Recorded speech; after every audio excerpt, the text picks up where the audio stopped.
अपनी जिसने जात बदल लिया फायदे के लिए, वो क्या बिरादरी का फायदा करेगा? कोई मानता ही नहीं है उन्हें, पिछड़ों का नेता। हम लोग तो केशव मौर्य को मानते हैं। और राजनैतिक चरित्रहीन एक ऐसे व्यक्ति हैं जो परमानेंट दल को बदलते हैं, कभी जनता दल, कभी आरएडी, कभी बसपा, कभी भाजपा। अब तो बुजुर्ग लोग कहते हैं कि अच्छा था तब कि जब आती नहीं थी, कम से कम गांव के लड़के काम तो करते थे। अब तो साले दिन भर टीवी देखते हैं बैठ करके। योगी सरकार की यह देन है कि घर घर बिजली। दलित चाहे नेता सभी भाग जाएं, लेकिन मतदाता भागने वाला नहीं है। पिछड़ी जाति का कोई मतदाता भागने वाला नहीं है। सारे लोग योगी, मोदी और केशव जी में विश्वास कर रहे हैं और जम करके बूथ पर वोट करेंगे। लड़ाई तो केवल यहाँ हो रही है ना, नेता लड़ रहे हैं। क्षेत्र में जब जाएंगे तब पता चलेगा कि भारतीय जनता पार्टी के लिए सभी जो छोटी जातियां हैं सब तैयार हैं वोट डालने के लिए। भारतीय जनता पार्टी ने इसके पहले समाजवादी पार्टी की सरकार में किसी भी पिछड़ी जाति को उप मुख्यमंत्री बनाने का काम किसी ने नहीं किया था। लेकिन मैं भारतीय जनता पार्टी सरकार को बधाई देता हूं। केशव प्रसाद मौर्य को उप मुख्यमंत्री बना करके जो सम्मान देने का काम किया भारतीय जनता पार्टी ने। यहाँ पे अब जो गए हैं उनका यहाँ पे दोबारा उनका आना नामुमकिन है। और जो जहाँ गए हैं वहाँ पे भी जो है ना विधायक बनेंगे ना मंत्री बनेंगे, वो फिर जो है लात खाते हुए घूमते फिरेंगे। अभी तक आपने जो स्वामी प्रसाद मौर्य जी को सुना है, जो अपने आप को खुद को पिछड़ों, दलित शोषितों का नेता बताते हैं, लेकिन ग्राउंड में जो नेता हैं असली, उनसे आपकी मुलाकात कराते हैं। सबसे पहले सर आपका नाम? छोटेलाल मौर्य, गोरखपुर जनपद विधानसभा शाहजनवा। तो सर आपने देखा होगा स्वामी प्रसाद मौर्य 5 साल एक मंत्री बैठ जाते हैं एक सरकार में, और जैसे ही आचार संहिता लगती है, जब उनको लगता है कि अब इसमें से कुछ हो नहीं पाएगा, मतलब की बात नहीं निकल पाएगी, तो उन्होंने कह दिया, इस्तीफा देकर कह दिया कि दलित पिछड़ों के लिए कोई काम नहीं हो। मैं उनसे पूछना चाह रहा हूँ कि इस 5 साल की सरकार में इसके पहले वो क्यों नहीं कहे? और पिछड़ों और दलितों और नौजवानों को उनको इतना ही दर्द था तो इसके पहले भी तो उन्हें कहना चाहिए। और राजनैतिक चरित्रहीन, आप जो कहते हैं ना चरित्रहीन, और राजनैतिक चरित्रहीन एक ऐसे व्यक्ति हैं जो परमानेंट दल को बदलते हैं, कभी जनता दल, कभी आरएडी, कभी बसपा, कभी भाजपा, और आगे वह कांग्रेस में जाएंगे। उनको कोई नहीं पूछना चाहता। और वो अपनी जिसने जात बदल लिया फायदे के लिए, वो क्या बिरादरी का फायदा करेगा? तो आप क्या समझते हैं कि वो सच में पिछड़ों वर्गों का नेतृत्व? कोई मानता ही नहीं है उन्हें, पिछड़ों का नेता। हम लोग तो केशव मौर्य को मानते हैं। तो अगर आप केशव मौर्य को मानते हैं तो ऐसे नेता बीजेपी में क्यों थे आप? ऐसा है कि वो जो कहे ना मौसमी है, जब अवसर आया तो भाग कर इस दल में आए, और इस दल में जब आप समझ गए, कभी क्षेत्र में तो गए नहीं, जहाँ थे उनके क्षेत्र में उनकी बड़ी बदनामी थी। आप स्वयं ग्राउंड रिपोर्ट पर पता कर लीजिएगा। वो जानते थे मुझे हारना है, और हमेशा वो 2 सीट 4 सीट ब्लैकमेलिंग काम करते हैं सीट बेचने के लिए अपने परिवार के लिए। अब उनका जब यहाँ दाल नहीं गला तो तमाम तरह का आरोप। ये अगर वो राजनैतिक व्यक्ति होते तो इसके पहले उनको आरोप लगाना चाहिए था, 2 साल पहले, 3 साल पहले, 4 साल पहले। अब 5 साल अब सरकार खत्म हो गई, चुनाव में जाना है तो नए जगह पर जाएंगे, लोगों को नया झांसा देंगे कि बड़े अच्छे हैं, बड़े अच्छे हैं, जबकि वो निम्न स्तर के पॉलिटिकल व्यक्ति हैं। इससे समाज में पॉलिटिकल व्यक्तियों का ह्रास हो रहा है। इससे समाज में राजनीतिक व्यक्तियों को एक सम्मान की दृष्टि से, न अपमान की दृष्टि से जनता देखती है कि राजनीतिक व्यक्ति नचनिया से भी झूठ हो गया है कि जो बार बार कभी इस स्टेज पर, कभी उस, उनका क्या विचारधारा हमें बताइए। कोई उनका आइडियोलॉजी हो तो बता दीजिए। जिसका आइडियोलॉजी नहीं है, कोई विचारधारा नहीं है, अपने फायदे के लिए राजनीति करता है, उसी में स्वामी प्रसाद मौर्य भी हैं। तो स्वामी प्रसाद मौर्य ने जो लास्ट में जो कह दिया कि दलित, शोषित और वंचितों के लिए कोई काम नहीं हुआ, तो आप ग्राउंड पे काम करते हैं, तो क्या क्या काम हुआ योगी सरकार? भारतीय जनता पार्टी ने गरीबों के लिए, मैं बता दूं आपसे, जो गांव में रहता होगा वो जानता होगा, जिसके यहाँ नई नई बहुएं आती थी, शौचालय नहीं होता था, तो दिन भर वो भोजन नहीं करती थी शाम को, क्योंकि कभी दिन में अगर पेट उसका खराब हो गया तो कहीं जाने का अवसर नहीं मिलता था, इसलिए वो रात होने का इंतजार करती थी। भारतीय जनता पार्टी ने शौचालय देकर उन दलितों का, उन गरीबों का, सबसे पहले बहुत बड़ी समस्या है। कुछ लोग जो होटल में बैठते होंगे, बड़े बड़े बिल्डिंगों में बैठते होंगे, उनको ये समस्या नहीं दिखाई देती होगी, लेकिन मैं आपसे कह रहा हूं, अगर आपको भी एक दिन शौचालय, अगर दिन में कहीं जाने का जगह नहीं हो, रात में जाने का हो, तो उस दिन आप भरपेट भोजन नहीं करेंगे। दूसरी चीज, जो लोग कहते हैं कि क्या किया, प्रधानमंत्री आवास योजना के तहत जो भी गरीब थे, अब पहले के तरह नहीं था कि प्रधान जी जिसको चाहेंगे, जिला पंचायत जिसको चाहेगा, ब्लॉक प्रमुख जिसको चाहेगा आवास मिलेगा। मोदी जी और योगी जी ने ऐलान कर दिया कि जिसके पास छत नहीं होगा, कच्चा मकान होगा, उसे आवास दिया जाएगा। हर गांव में बिना सिफारिश, बिना सोच हर व्यक्ति को शौचालय मिला, आवास मिला। तीसरा चीज, आप जानते हैं गरीब व्यक्ति जब बीमार पड़ जाता है तो बहुत ऐसे लोग हैं जिनके पास 1 बीघा भी, 5 मंडी भी, 1 मंडी 2 मंडी खेत भी नहीं है। उनको उन्होंने जो एक कार्ड दे दिया 5 लाख रुपया आयुष्मान भारत के अंदर कि आप जाओ, अगर आप बीमार पड़ते हो तो हॉस्पिटल में दिखाना, आपकी दवा हो जाएगी। दूसरी चीज, गांव गरीब जो कनेक्शन के लिए तरसता था, ये सरकार उनके द्वार पर चल करके कनेक्शन मोदी सरकार और योगी सरकार ने दिया। सरकार ने क्या, और तो और ये पहली सरकार है जो बच्चा पैदा होने पर भी 6,000 का ड्राफ्ट उसके घर को दे दिया। कौन सी ऐसी सरकार थी? और अभी इसके पहले जो सरकारें थी वही राशन मिलता था, खा डालती थी। पात्र गृहस्थ योजना के अंदर कोई गांव, कोई गरीब नहीं बचा जिसको घर घर राशन मुहैया नहीं कराया। विधवा पेंशन, वृद्धा पेंशन सरकार ने तय कर दिया कि जो गरीबी रेखा के नीचे होगा, बिना सोर्स, बिना सिफारिश उसका पेंशन बनेगा। और हर गांव में, हर जिले में पेंशन के रिकॉर्ड बने हैं। कोई चाहे तो जाकर के चेक करके देख ले। दूसरी चीज कि बिजली सोने पर आती थी, सोने पर जाती थी। जब से योगी जी और मोदी जी बैठे हैं, बिजली आराम से। अब तो बुजुर्ग लोग कहते हैं कि अच्छा था तब कि जब आती नहीं थी, कम से कम गांव के लड़के काम तो करते थे। अब तो साले दिन भर टीवी देखते हैं बैठ करके। योगी सरकार की यह देन है कि घर घर बिजली 24 घंटे। आप प्रेस करने के लिए तैयार नहीं रहना है कि 9-10 बजे रात को आएगी तो हम बिजली प्रेस करेंगे घर में। अब जब चाहो तब करो। पानी का बटन दबाना नहीं है कि 10 बजे आया भर लीजिए, नहीं बिजली चली जाएगी फिर मिलेगी नहीं। अब 24 घंटा बिजली मिल रही है। बताइए क्या नहीं किया सरकार ने। दूसरी चीज, जो किसानों का बहुत सितैषी बनते हैं, मैं उनसे पूछना चाहता हूँ, चाहे वो समाजवादी पार्टी हो, चाहे बीएसपी हो, चाहे कांग्रेस हो, उसके पेट में इतना दर्द हो रहा है, उसको सत्ता चलाने का अवसर मिला था, क्या किसानों के लिए कुछ दिया? क्या मोदी सरकार ने कम से कम जिसके पास, जिसका नाम है धूर में भी, एक धूर, आप जानते हैं धूर कितना होता है? मैंने सबसे कम हुआ। धूर जितना है, जितने में हम खड़े हैं इतना से भी कम है। इतना भी जिसके नाम से है उसको भी 2,000 रुपया दे, 3 साल में 12,000 रुपया दे रही है। अब क्या चाहिए? दूसरी चीज, आप जाते थे हॉस्पिटलों में, हॉस्पिटल में जब भी जाते थे सड़े गले हुए सारे सामान मिलते थे। आज जहाँ भी जाइए, जिस भी हॉस्पिटल में जाइए, मैं पूछना चाहता हूँ उनसे, ये देश आज़ाद होने के बाद जितना मेडिकल कॉलेज ऊपर उत्तर प्रदेश में बना था, उससे दूना नहीं तीना आज पूरे प्रदेश के अंदर मेडिकल कॉलेज बन रहे हैं और एम्स बन गया। दूसरी चीज, कोई ऐसी सड़क नहीं है जो चौड़ीकरण ना हो रहा हो, चाहे वो जिले का हो, चाहे गांव का हो। और गांव में आप जाइए 4 लेन, 6 लेन, 2 लेन कहाँ नहीं बन रहा है। और दूसरी चीज, जितने भी अपराधी किस्म के लोग थे, या तो पहले का था, या तो रेल में हो, या तो बेल में हो, भाग जाए। लेकिन अब सीधा ईश्वर से मेल हो रहा है। बाबा जी ने सीधा उसको ऊपर भेज दिया है।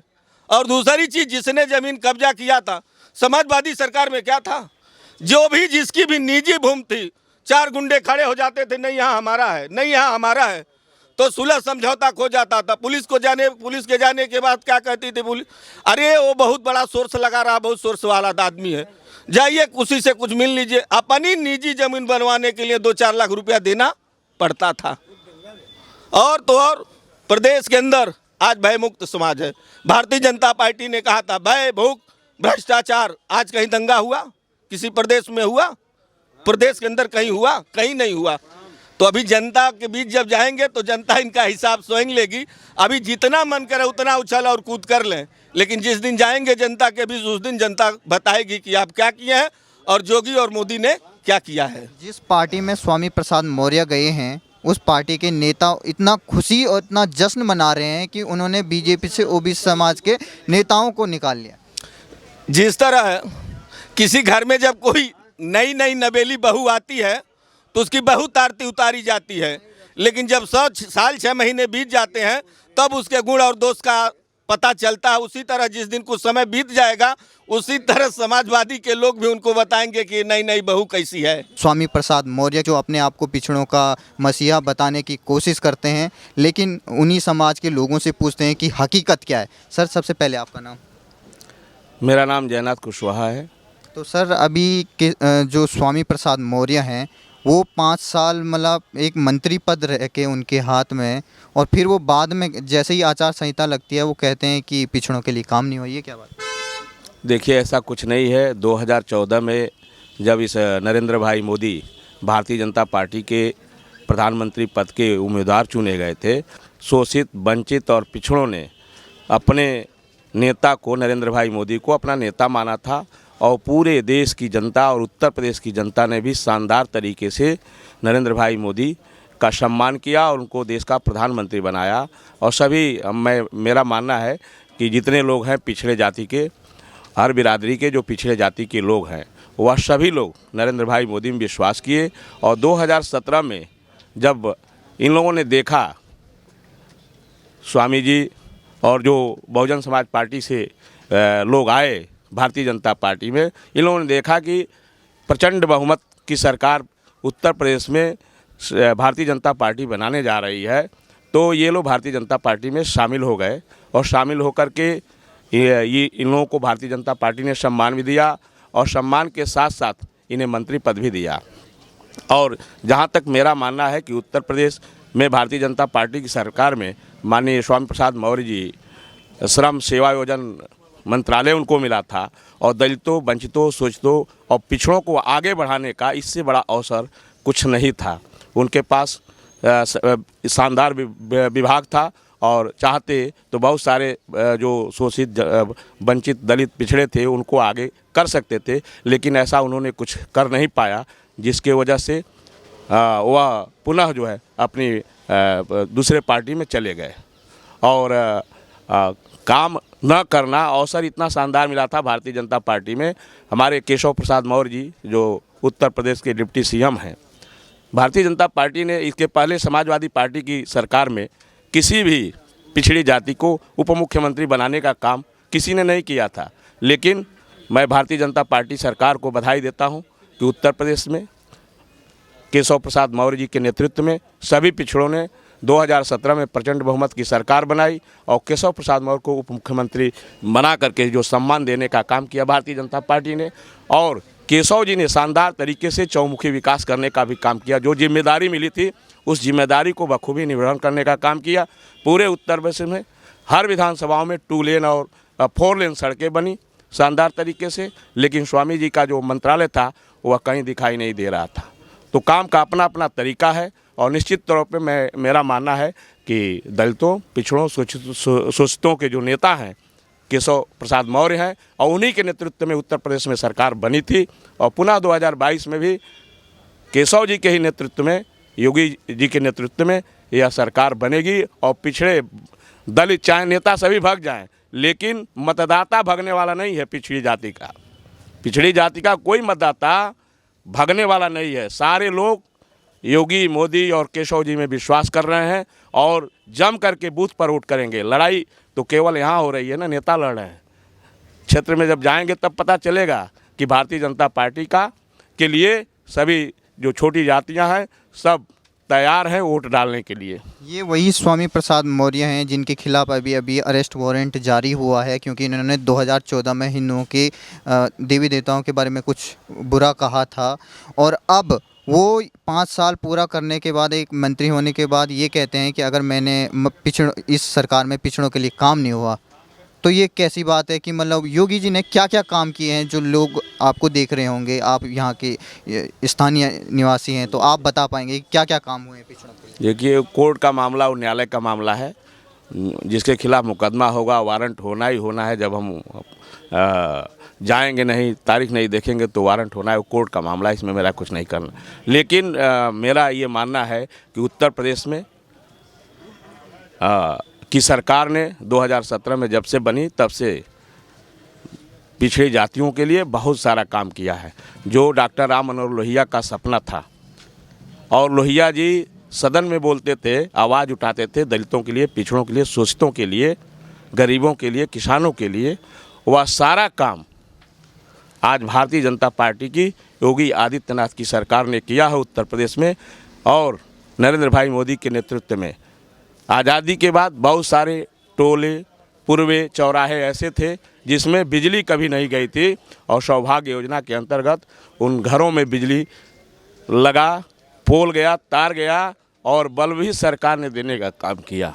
पूरे उत्तर प्रदेश को शिक्षा माफियाओं से जिस तरह से जकड़ा हुआ था, मान्यता के नाम पे 2.5 लाख 3 लाख लेना, और उसके बाद से तब विश्वविद्यालय का मान्यता देना, स्कूल में नकल कराना, बेरोजगारी पैदा करने का सबसे बड़ा काम समाजवादी पार्टी की सरकार ने किया था। उसको हमारे योगी आदित्यनाथ ने समाप्त करने का काम किया। जो शिक्षा माफिया थे वह समाप्त हुए पूरे उत्तर प्रदेश में, और शिक्षा का शानदार तरीके से कायाकल्प हो रहा है। कायाकल्प के अंतर्गत प्राथमिक विद्यालयों को उच्चीकृत किया जा रहा है, और जो प्राइवेट विद्यालय हैं उनके टक्कर में ला करके निचले स्तर से समाज के जो छोटे जाति के लोग हैं उनको, बच्चों को पढ़ाने की शानदार व्यवस्था हमारी उत्तर प्रदेश की सरकार ने किया है। जनधन योजना के अंतर्गत सभी मजदूरों के खाते में अभी कोरोना काल में देखे हैं आपने पैसा दिया। आयुष्मान कार्ड कभी किसी ने सोचा नहीं था। हम हॉस्पिटल में बहुत सारे लोगों को देखते हैं, पैसे के अभाव में ऑपरेशन नहीं हो पाता है, उन लोगों को 5 लाख का आयुष्मान कार्ड देने का काम किया। घर घर शौचालय स्वच्छता अभियान के अंतर्गत जो महात्मा गांधी ने आज़ादी की लड़ाई लड़ रहे थे, उस समय उन्होंने संकल्प लिया था कि स्वच्छ भारत होगा और सबके घर में शौचालय होगा। उस सपने को साकार यदि किसी ने किया उत्तर प्रदेश नहीं वरन पूरे देश में, तो नरेंद्र भाई मोदी और योगी आदित्यनाथ की सरकार ने उत्तर प्रदेश में गांव-गांव में शौचालय, घर घर में शौचालय बनवा करके करने का काम किया है।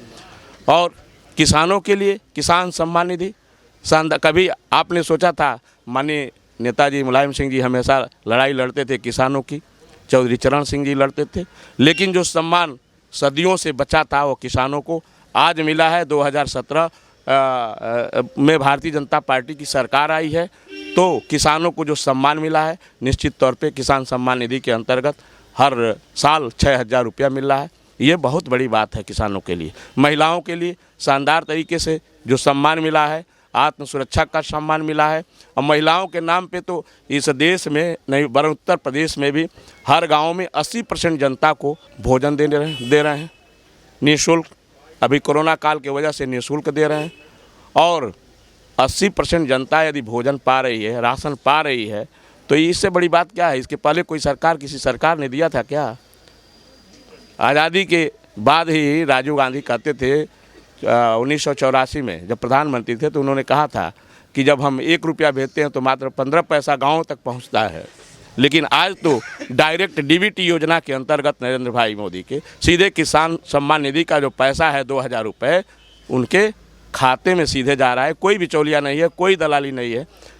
इन प्रधानमंत्री आवास सबको मिल रहा है, जो वंचित थे, जो दलित थे, जो शोषित थे, जो पिछड़े थे, उनको मिल रहा है। तो ये जो लोग नेता भग करके जा रहे हैं आज चुनावी माहौल और मौसम देख करके 5 साल तक मलाई खाए, और मलाई के बाद अब उनको लग रहा है कि दलितों, पिछड़ों, शोषितों के लिए कोई काम नहीं किया, आपने अपने क्षेत्र में कोई काम नहीं किया, इसलिए भारतीय जनता पार्टी को छोड़ के जा रहे हैं। लेकिन दलितों, पिछड़ों और शोषितों के लिए जो भारतीय जनता पार्टी ने की सरकार ने काम किया है, मेरा मानना है कि आज़ादी के बाद यह पहली ऐसी सरकार है जो शानदार तरीके से इस तरह का काम किया है।